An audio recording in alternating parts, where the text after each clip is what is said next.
Abbiamo questa sera con noi Daniele Di Bonaventura al bandoneon e Paolo Fresu, direi che è abbastanza chiaro, alla tromba.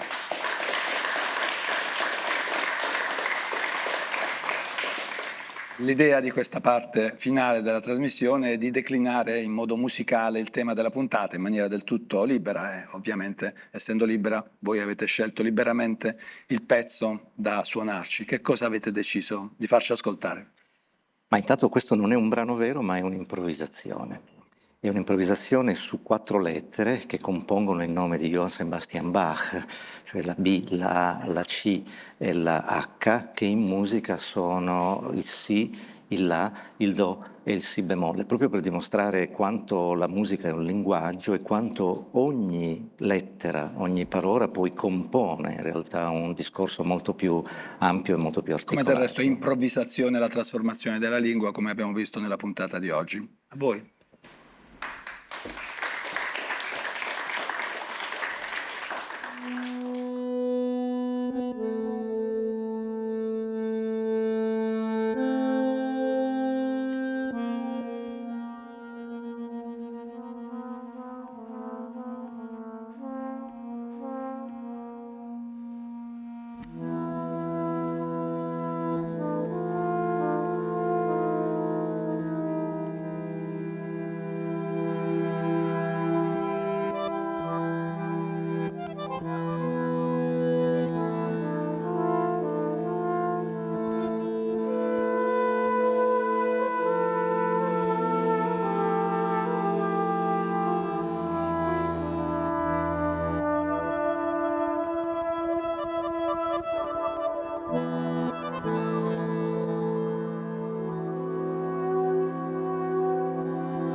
Ascoltandovi suonare, pensavo una cosa magari non è troppo originale, a quanto siano importanti nella musica come nella letteratura non solo gli spazi pieni, cioè le note, quanto forse addirittura soprattutto gli spazi vuoti. È una fesseria quella che sto No, dicendo. non è una fesseria, direi che la parte più preziosa e forse anche più emozionante della musica, perché nel momento è come in un museo.